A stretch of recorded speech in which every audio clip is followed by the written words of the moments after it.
To call to order as soon as Nick turns on the microphones. I'd like to call to order the August 28th regular meeting of the Board of Commissioners. If you would all please rise and join us in the Pledge of Allegiance. Allegiance to the flag of the United States of America and to the republic for which it stands, one nation, under God, indivisible, with liberty and justice for all. Please remain standing for a brief moment of silence. Thank you. So I am not aware of any changes to the agenda. No. With no changes, I'll entertain a motion to adopt the agenda. So moved. All those in favor? Aye.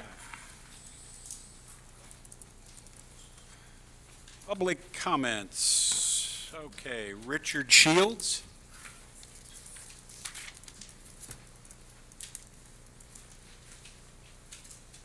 Me to come up here, right? That's right. And you're 1902 Plyler Mill Road in Monroe, and you want to talk about the facade grant. Right, yeah, I'm Richard Shields. I'm Secretary of Waxhaw Masonic Lodge. We have an application in for facade improvement. We had hoped it would be voted on 2 weeks ago. It was postponed to tonight. Now we understand it's been postponed to October 9th. We've had a contractor that took us 8 years to find. He's ready, really ready to go, and I hope we don't lose him in the meantime. And so I guess what I'm requesting is if you can get it on the agenda of the next meeting, the lodge sure would appreciate it, and so would he, that we can get this work done. What it is repointing the bricks in the lodge. And there's some concern taking about 2 months to do it, that when we get into October, November, the weather will be bad too. So anything you can do for us, we sure would appreciate it. Okay, thank you. Greg, could you have staff look at that and see the timing on that? Sure. Okay. Thank you. Next up is the consent agenda. We got 7 items on there. I'd entertain a motion to adopt the consent agenda. So moved. All those in favor signify by saying aye. Aye. Let's have it. Chief Ice, you have some recognition to share with us.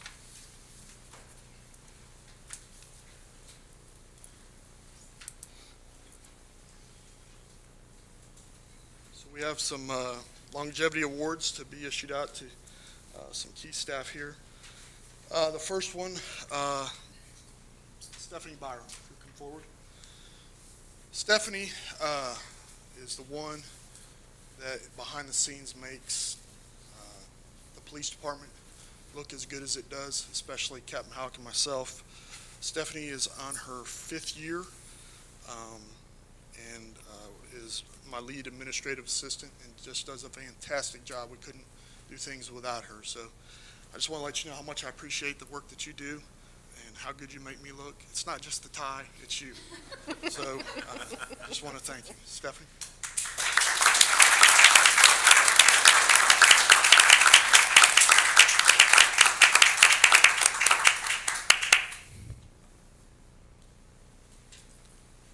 So, Chief, she did the real work behind that report you gave us a little earlier. She absolutely did. Okay. So the next one is probably the most famous police officer in the state of North Carolina and New York, Officer Victor Montalvo. He too is at his 5th year mark. I know most of you know, but Vic just goes above and beyond day in and day out to so much so that I have to put the reins on him and a lot of times because he doesn't know how to say no. So I just want to thank you for everything that you do, and again, you make the department look good on a daily basis, and I just want to encourage you to keep doing what you're doing and keep setting the tone for everybody else. Vic?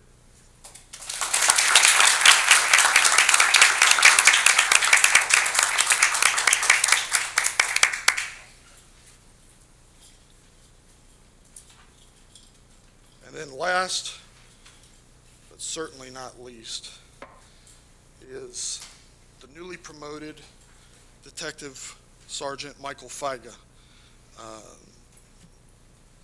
Michael was one of my first hires when he came here, him and Mulligan, and they were fairly young, and I was really hesitant at hiring young guys like that, but they have excelled at everything that I've asked them to do.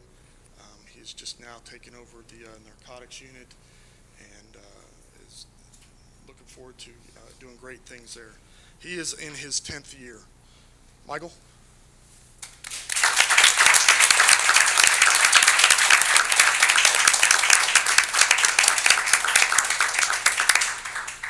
Chief.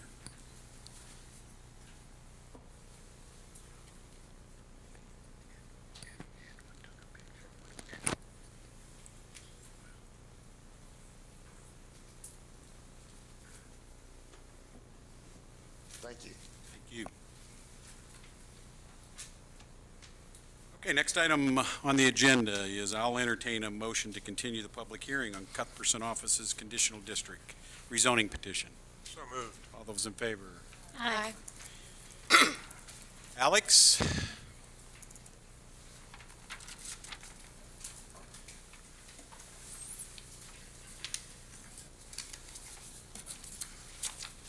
Good evening.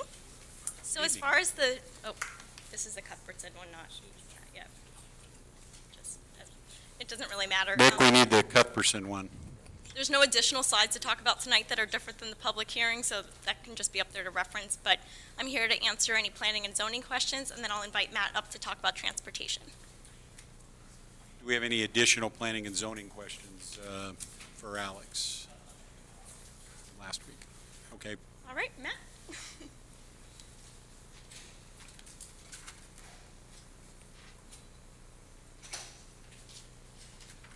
Good evening. Do you have specific questions, or would you like me to just kind of, I know there's been a lot of back and forth concerning the transportation side of impacts about this development? I have a question. Go ahead. I'm concerned about people pulling out onto Cuthbertson and having to cross traffic. Is there a way to limit whether you can pull out going right and left, or? Right. And so specifically, NCDOT will kind of address that in their access permit side, which doesn't start until actual construction documents are submitted. So at this phase in a rezoning, they won't really come to the table with anything. We have had discussions, and a right-in, right-out is certainly something that's possible here. At this point, it's not really something that we've kind of required at this stage of the game, because really they're kind of under all of our thresholds for those kinds of things. A lot of the things that are going on in that intersection are not due to this development, and are not going to be kind of penalizing them for trying to do what they're proposing. Do you think, in your opinion, when Highway 16 is widened, that they will look at that Oh, absolutely. going down? Yeah, and that's with kind those of lanes? a lot of the things that would be done there. DOT, I don't think, is going to entertain the planning process or any intermediate work, because they already know they're starting right now surveying, picking up the information that they would do anyway if we did make some kind of request in this nature. The Michigan left is certainly going to alleviate a lot of those things, and other designs. If there's a need for the other turning movements going in the other direction, I think those counts are going to reflect that, and something going off toward the Cuthbertson side, we'll likely see something in that direction as well. Thank you. Other questions for Matt? Okay. If not, I'll entertain a motion to close the public hearing. So moved. All those in favor? Aye. The ayes have it, 5-0. Now, moving right along to old business, action on the Cuthbertson Office's conditional district rezoning petition, CD 007096, 2018. Throw it open to discussion, motions. I'll make a motion to approve petition CD 007096-2018 as presented with the following conditions. The development will comply with and adhere to the architectural requirements per section 20 of the UDO as it exists at the time of approval by the Board of Commissioners, and that The traffic improvements will be subject to NCDOT and town standards. Driveway construction hours will start at 8 p.m. and end at 6 a.m. So we have a motion to approve the petition. Discussion, debate? If not, I'll take a call for the vote. All those in favor signify by saying aye. Aye. Any opposed? Ayes have it 5-0. Thank you. The reason one is a consistency statement too. It's included in the staff report. I can provide it to someone who wants to make a motion. Could you please provide it? Yes, to Commissioner Burrow.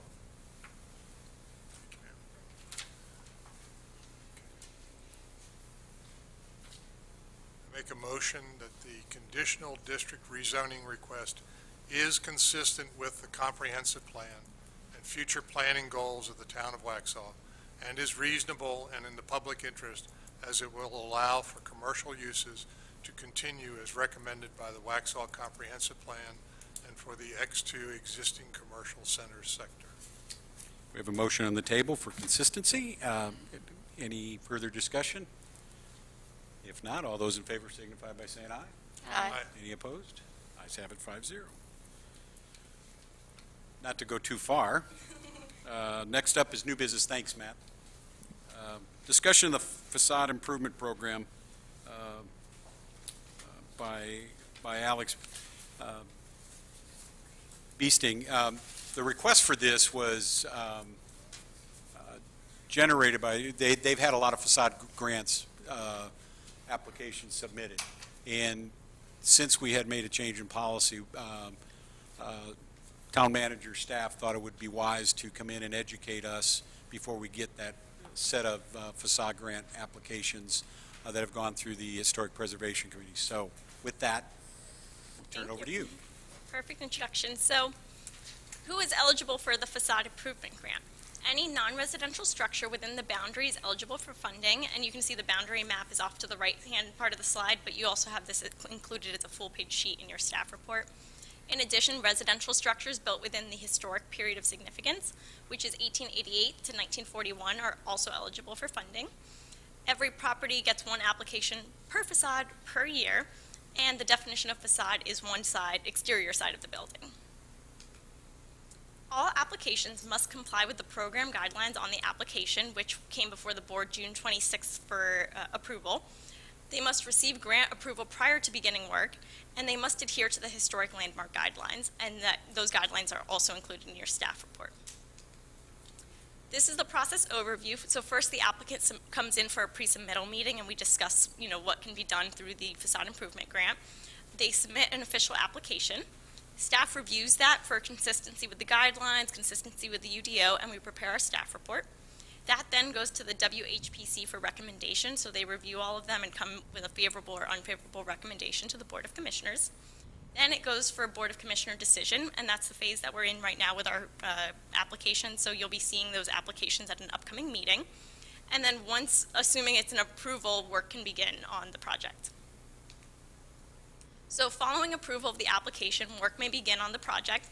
Work must be completed as described. So if it's not as described, then we don't fund the work. Extension or deadline or modification of the grant. So if work extends beyond 4 months from the date of approval, then approval must be granted by the Board of Commissioners. So we come back here and the applicant has to explain why they're requesting an extension. So this year the grant program has a total of $50,000 available to award. This is a matching grant of up to 50% of project costs. So if the project costs $1,000, we're only funding up to $500, just as an example. That also is to say, once the invoices are submitted, if the work only costs $800, we only pay them $400. So just because we approve $500, that doesn't mean that's what they automatically get. A minimum of $250 must be spent by the applicant. The final award amount is based on the actual cost, so that's what I mentioned about what the invoices actually are going to read. Grants are only paid once a project is completed as approved. So if an application is approved, the applicant will receive a decision letter, and this is approved by the Board of Commissioners. The applicant must obtain any required permits, and any permits that are associated with the work, those fees will be waived through the facade improvement program. If an application is denied, then the applicant receives a decision letter with an explanation about why the project was denied, and they're encouraged to apply for the next grant cycle. So the documentation of paid statements, canceled checks, and receipts must be submitted to staff, and staff inspects the project to ensure that the finished work complies with the approved grant application. These are the types of eligible projects, just to depict some examples. So you have the removal of false fronts, metal canopies and additions off to the left, or safe cleaning of brick facades onto the right. You can also have historic reconstruction or approved awning installation, and structural repairs, which include repointing of brick and so on. These are previously awarded Waxhaw properties. So for two non-residential examples, the facade improvement grant money went to 101 West South Main Street and 416 West North Main Street. And for, yeah. Just go back to the previous slide. Yep. I think I'm correct on this. So if you're going for sides of the houses, that requires a separate facade application for each side of the house, correct? Yes, so if I want all four sides of my house, you need 4 applications, which is why in the coming applications, you'll see it looks like a lot of decisions because some properties apply to multiple facades and motions need to be made on every application. This is a residential property, which is 508 King Street, which also was awarded through the facade grant. So these are just an example of the motions that will be presented to you in upcoming meetings. You can approve it as presented, which says, you know, we like the quotes. So I should back up and say every applicant needs to submit 2 quotes about every element of the work. So if you wanted to paint, you had to have 2 quotes that showed what the painting would cost. And then I'll provide a sheet that shows you what 50% of the lowest bid and the highest bid was, and that'll aid you in determining a monetary amount. So you can approve it as presented and say that's perfect, we like the painting as is. You can approve with modifications, so if there are, let's say, 2 elements that they're trying to do to a facade, you can say we want to approve painting, but we don't want to approve the vinyl siding because that's not consistent with the guidelines. So you can pick and choose, and that's how the money kind of adds up. You have to decide which quotes you want to add up. Or you can deny. So with that, do you have any questions? Any questions? Thank you very much. Thank you. Let's see, we have nobody signed up for general public comments at this time, so we'll launch into reports. I just want to start it off with what I think is, as we end August, it was a darn good month if you think of yourself as a community, and Waxhaw is a community. Last Friday, the WB TV show was here in Waxhaw, and their focus was on Waxhaw as a community. That's all they could talk about. Their view of Waxhaw was positive, was energizing, and that, folks, is the real view, I think, of what Waxhaw is, and it's grounded in that word community. That's when Waxhaw is at its best, and there were 5 very significant examples of that where we accepted that challenge as a town and really made this as really drew out the community aspect of it during the course of August. Example 1. We heard from the chief earlier, the community policing vision that Waxhaw PD has been implementing has resulted in Waxhaw year after year being rated one of the safest communities in North Carolina. Yes, they're busy, 32,000 plus calls a year, but their community mindset through the schools, through the explorers, and through the neighborhoods and the churches produces this success that was had with National Night Out. I've been a part of National Night Out for 3 or 4 years running. This was the largest one. We had 6 or 7 neighborhoods, hundreds of children engaged in each of the neighborhoods. That's phenomenal community policing and really the spirit of the word community. Example number 2, this community mindset of working together to create a greater good is prevalent in both our police and our events team. It generates a community partnership. Nowhere was that more evident in the Back to School Bash and the Princess Coronation for Mackenzie Barron. You saw the events team, the police team, working with churches and businesses across the town to produce and put on over the course of a weekend one awesome demonstration of what a community can be. 360 some plus pairs of sneakers, 700 book bags, and I think there was somewhere in the neighborhood of 4,000 residents cheering on this child that's facing an uphill battle against a terrible disease. Community is not just Waxhaw, includes the region. A great example is the collaboration that the jurisdictions of Waxhaw, Mineral Springs, and Union County are leveraging to solve our east and west corridor issues, affectionately known as the Parkway. We were applauded at the CRTPO for initial work that led to the repurposing of the grade crossing at Collins Road, and we're working on some joint efforts to, for the parkway and the upcoming scoring that's going to meet the needs of the region and the residents in the region. Example 4, local transportation. A 4-year effort started by people no longer here to create transparency, to define and accept ownership of a challenge to open the eyes of the state and federal transit officials to what Kensington Road really has become, and the commitment of the board to recognize that the laws of the state had changed to a data-driven approach, and transportation is now an exercise, not a political nor biased or whatever else people want to call it. The roadblocks were many. Staff persevered. It went from, it started with Lori Oakley, went to Dennis Rory, then went to Matt Huber, and our staff was able to get us an additional $1.8 million for one of the busiest regional roads, yes, busier than 75 and as busy as 16, to put forward to the build-out of Kensington Road. Hopefully, I just hope we don't have to talk about Kensington Road too much longer. I mean, it's been a journey, but it's a journey that the staff took on 4 or 5 years ago and saw to fruition in the funding part of it. Now we got to get on to the construction. And Friday night, it'll culminate. No, hang on a second. Number 5. We haven't named it yet. We don't know what to call it. It's a Friends of the Community with an eye toward some parks and events. But the Rotary has asked if they can partner with us to, A, adopt some park facilities to do cleanup once a quarter. They will get the crew out there to do some cleanup and donate their service hours to the town. And then through their grant program, they want to start targeting some donations, if you will, in terms of equipment. Their first focus item after the TAP grant is completed is possibly or hopefully some benches around the Veterans Wall to where they, which has been a need expressed by some of the veterans. I think that's fabulous that we're starting to get some of that traction as well. And finally, Friday night in Waxhaw, we'll receive our award as a Great Main Street prior to jamming at the tracks. I wished I could be there. It's going to be presented by the North Carolina chapter of the American Planning Association. The award recognizes Waxhaw for the history, great mix of functions, physical improvements, and overall vibrancy of the downtown.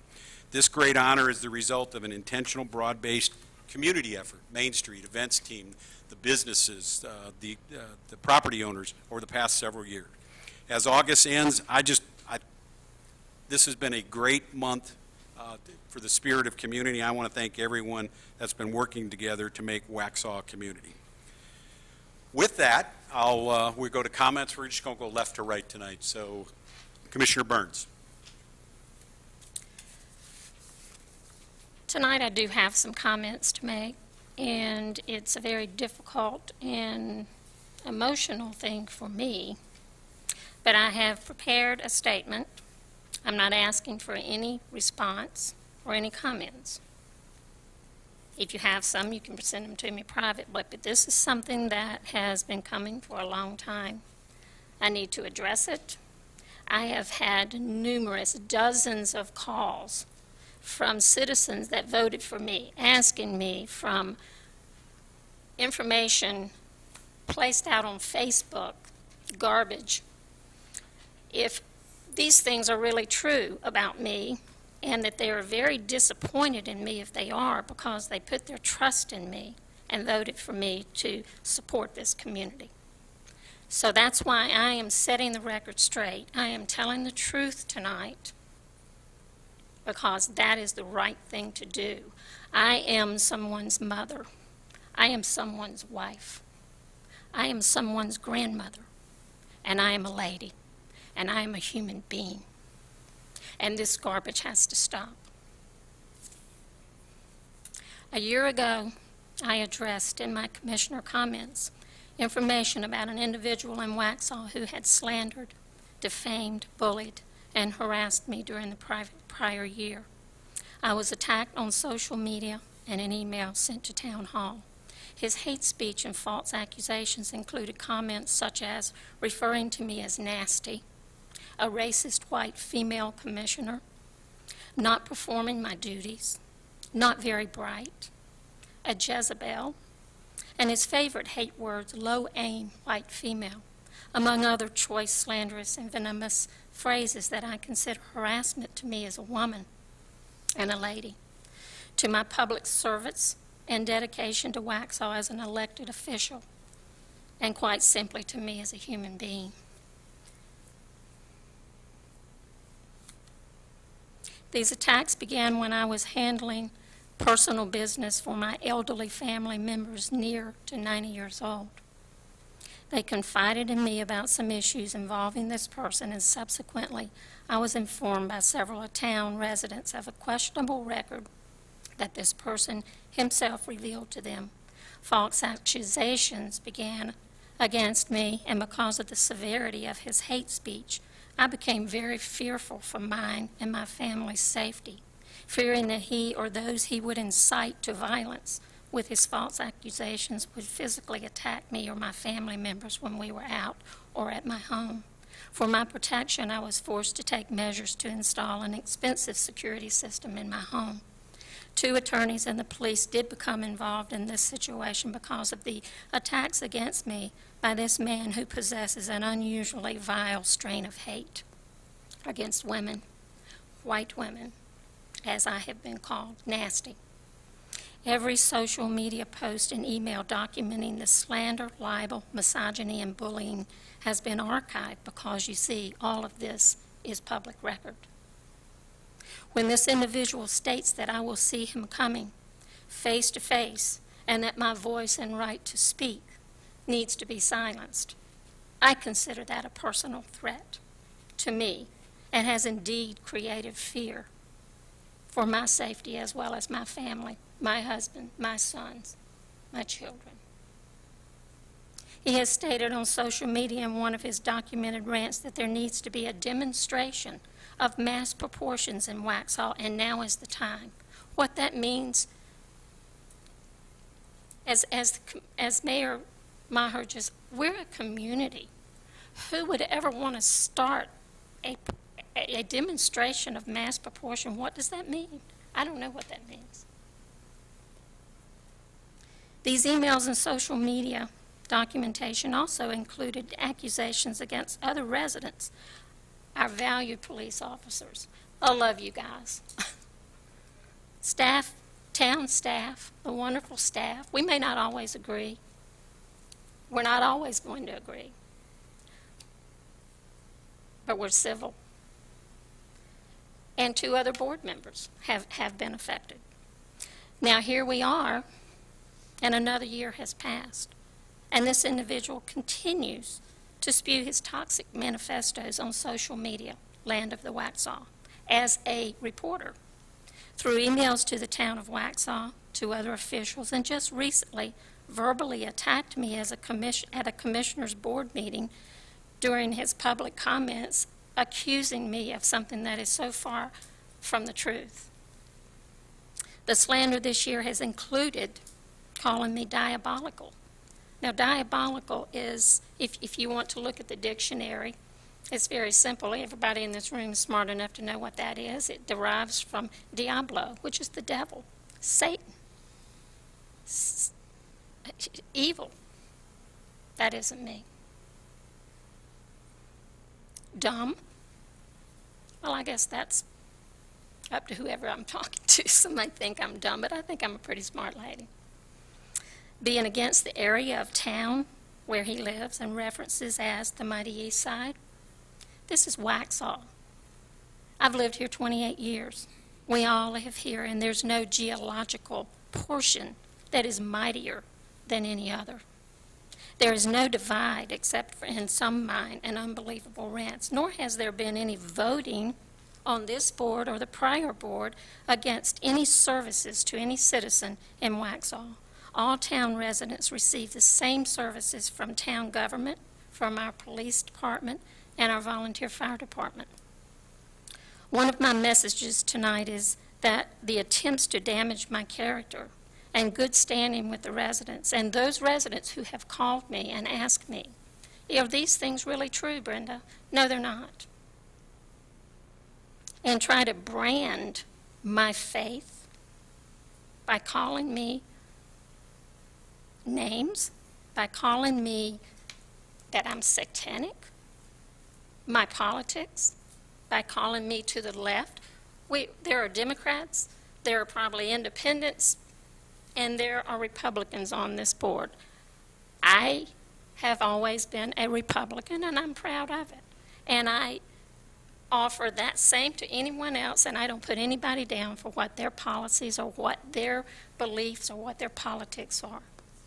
We're all one here in Waxhaw, and this is a nonpartisan board.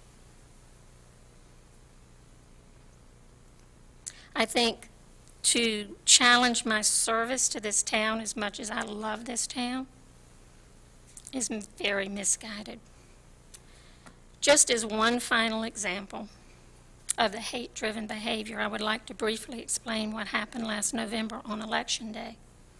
As my mother and I were leaving the polling place at the volunteer fire department, this individual, Edwin Elam, spat at us in our car. My mother immediately asked me why this individual committed such a hateful act.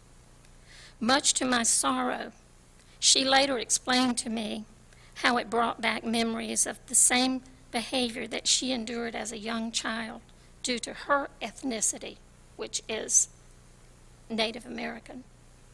My mother was 96 years old and voted in every election since 1945, where she turned 24. November was the last time she voted. My dear mother passed away in May. My one wish is that I could have somehow spared her the awful hurt that she felt that day. I would like to ask the citizens of Waxhaw one question. What would you do if this kind of attack that I have endured from Mr. Elam for 2 years was aimed at you, your wife, your sister, your daughter, your granddaughter, or your mother? In my opinion, this type of social media slander, libelous statements and threats are not simply opinions, but an act of verbal assault and meant to place fear in the minds of the innocent victims. And he has placed fear in my mind. I go out now, I look out my house before I go somewhere. When I go to the store, I don't know who may have been incited by these nasty lies that would maybe attack me. That's a terrible thing. As Mayor Maher has said, we're a community, and I have to look over my shoulder out of fear. Put yourself in my shoes. Put yourself in my children's shoes, in my grandchild's shoes, and in my mother's shoes prior to May. It's a horrible feeling. I will continue to defend myself in public and in private against racism, slanderous, libelous, and misogynistic attacks. I have always and will continue to be very grateful to represent the town of Waxhaw and the people here. My vote as a commissioner will always represent the best interest of our community, as this board makes decisions on Waxhaw's issues and policies, and many times there will not be a unanimous vote. If there's not a difference of opinion, we don't need but one person sitting up here. It is my sincere hope that Edwin Elam will be able to elevate his behavior and join the wonderful folks of our community who practice kindness and respect. To the residents of our great town, please feel free to contact me anytime. My phone number is 704-243-9069. I am more than happy to meet with you at Town Hall to discuss any town concerns, or you can email me at brenda.burns@waxhaw.com. Leave me a message and I'll get back to you right away, as always, or I'll meet you somewhere else. But to the people who have asked, to the people in the audience and anyone watching, these things are not true about me, and I will continue to defend myself against this kind of slander every time. Thank you.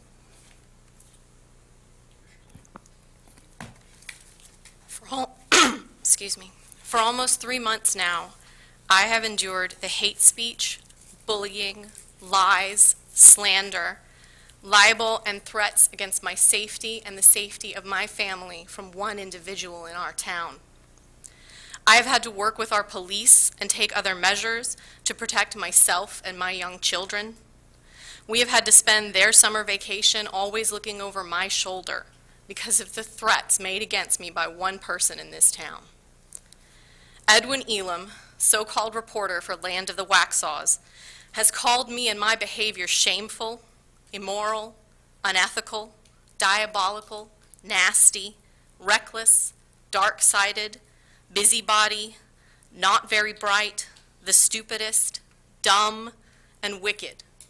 He has either implied or flatly asserted that I am a racist and an anti-Semitic. He's accused me of running a, quote, hate and lying smear campaign against him, of redlining what he calls the mighty east side of town, of consistently voting against the east side, of not caring about Waxhaw, of cheap tricks and doing dirt. He has implied that I may have already or might direct town staff to break the law. He's also called his fellow Waxhawns old and angry, trashy, low aim, racist, stupid, human attack dogs, and imps. He has threatened that I need to be silenced if I refuse to resign at his demand and instead stubbornly continue to serve in the position to which I was elected with the second highest votes in my election.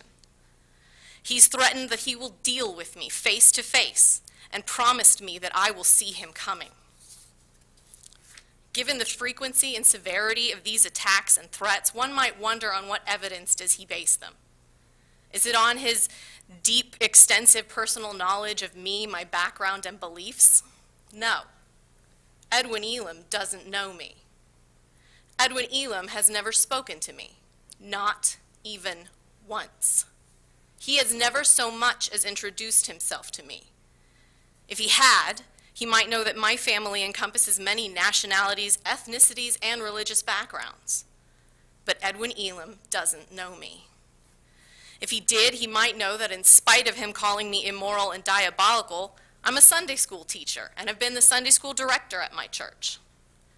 He might know that despite calling me uncaring and stupid, I have served my country as a military intelligence analyst and nuclear specialist. And I have readily available academic credentials from Oglethorpe University and the Georgia Institute of Technology. As for his accusations that I have been, quote, continually voting against improvements for the east side, such as sidewalks, a park, roads, and even a community center, how dumb is that? Well, if Edwin Elam thinks that's dumb, what do you call claiming I've voted against these things when I've never voted on them at all? I've never been asked yet to vote on sidewalks on the east side, nor have I cast a vote on a park project for the east side, nor have I cast a vote on roads for the east side, nor have I cast a vote on a community center for the east side. But at least among all the accusations, lies, and slander, I find myself in good company. Because as far as I'm aware, Edwin Elam has either implied or made similar accusations against much of our town's government. He has, in the 8 months that I've been in this office, hurled his outrage at our police department, our chief of police, our building permitting team, our inspection team, our engineering department, our code enforcement department, our downtown manager, our communications department, our town website, and our town clerk. It's bad enough that he slanders and libels me, but now he attacks our staff as well. Just recently, he attacked our town clerk, suggesting that under my possible direction, she might put a hold on or slow walk his records requests for my emails. Firstly, let me say that Ms. Schuyler is a consummate professional and a credit to this town, and she doesn't deserve to be the victim of anyone's vitriol. She is just doing her job, and enough work for several other people's jobs, by the way. She does so without complaint, with the utmost professionalism, and she would never slow walk anything. Your impatience and desire to skip to the head of the line is neither her fault nor evidence of some grand conspiracy theory. Also, there's no such thing as putting a hold on a records request, nor would I ever try to institute such a thing. I have nothing to hide, as he will see when he receives my emails. I do not have the kind of background one should be ashamed of. Then last week, Edwin Elam struck again. complaining that I have no shame in promoting the awarding of grant funds by the CRTPO for improvements on Kensington Drive. He claims that these funds could and should be divided among various areas within the town. He's wrong. These funds cannot legally just be spent anywhere on anything. They're the result of a multi-year effort worked on by the CRTPO, the Department of Transportation, and various municipalities all coming together. He calls these grants welfare. They're not. What they are is taxpayer dollars from across the state coming here to Waxhaw to improve one of the only east-west corridors in our area, and I consider that a very good thing.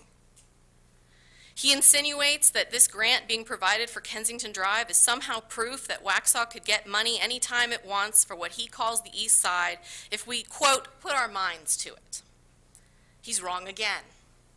As I said, this grant was a part of a multi-year effort. And each grant is different and has different requirements, something Edwin Elam seems not to understand.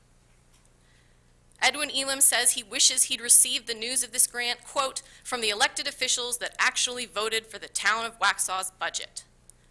To that I can only say that he's free to scroll on past my posts if he doesn't want to hear what I have to say. But I will tell you that I also find it very concerning that Edwin takes such time to express his disapproval of my attire in meetings. It's a tactic seen often among misogynists to focus more on what a woman's wearing than on what she has to say. Unfortunately, the meaning of my attire seems also to have slipped his attention. Those of you who have attended meetings lately or have seen them may have noticed that I often wear shirts supporting groups and causes I believe in to draw a little more attention to them. Lately, I've been showing my support for Me Too and Time's Up, two movements, two causes dedicated to anti-discrimination, anti-harassment, an end to sexual assault and the healing of its victims. And how anyone could be against that is beyond me. I like to use my platform to be an advocate for victims of harassment and assault, and I will continue to do so.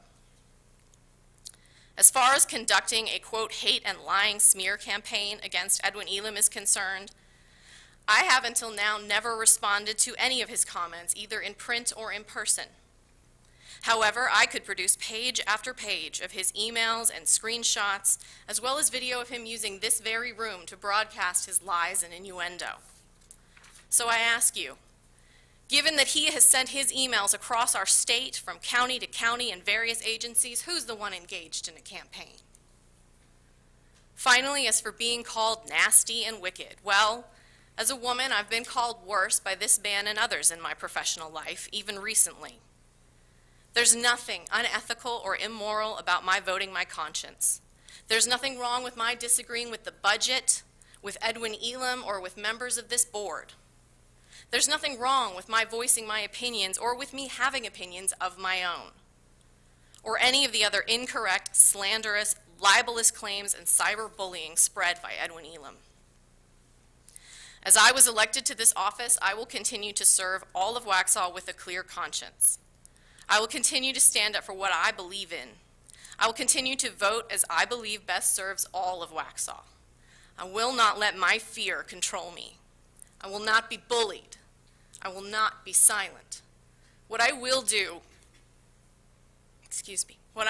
is show my children how you stand up to bullies. I will show them how you stand tall in the face of your fear and the face of your attacker, to stand up for what is right no matter the odds or the consequences. Thank you.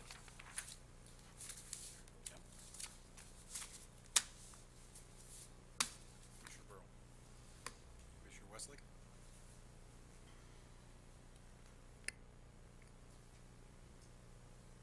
I have some concerns over the way the dais has been handled tonight, and I just would like to say that I will continue to uphold the oath that I made when I was sworn into office and to uphold the Constitution. Pro Tem?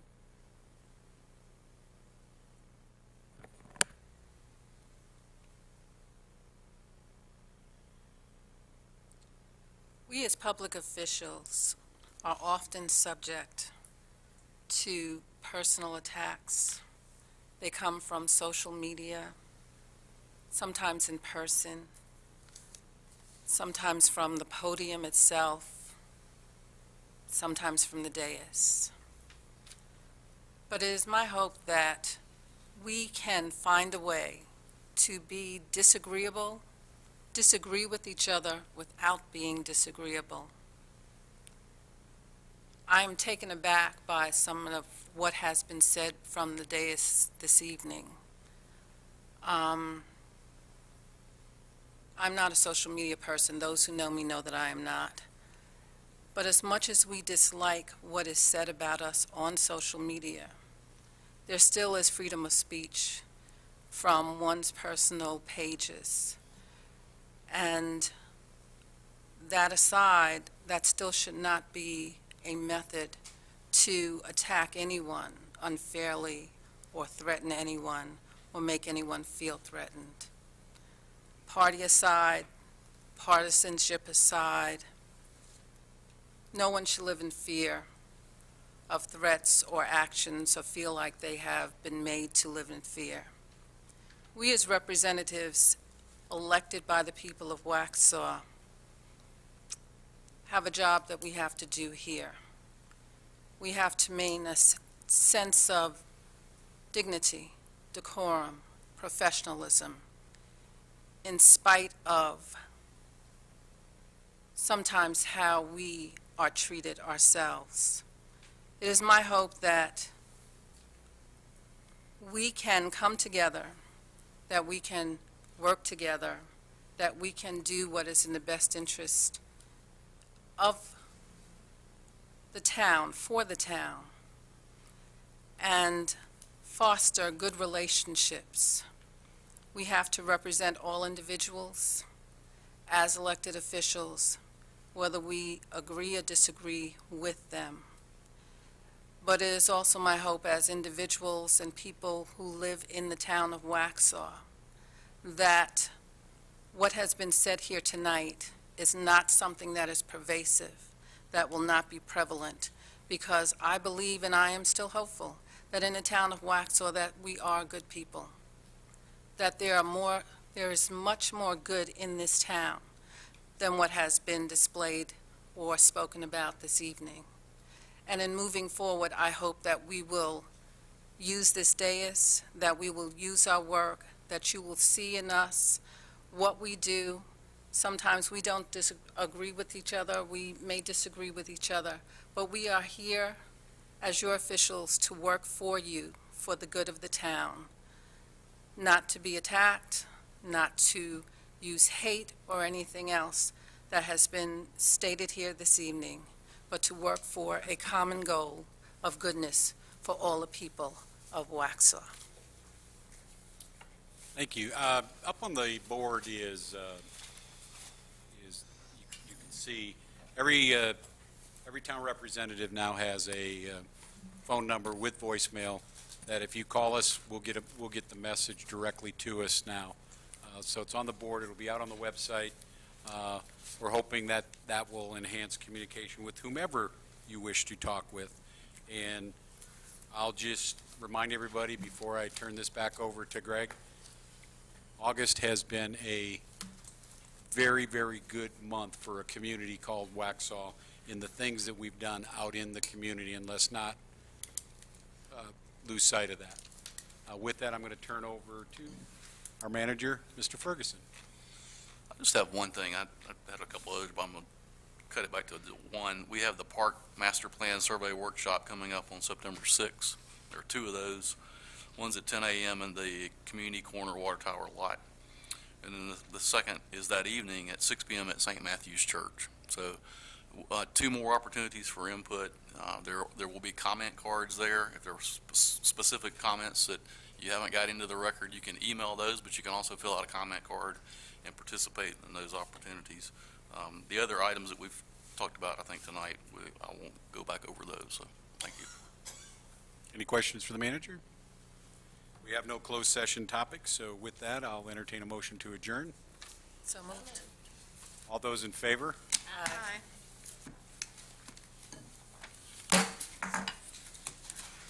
7:18.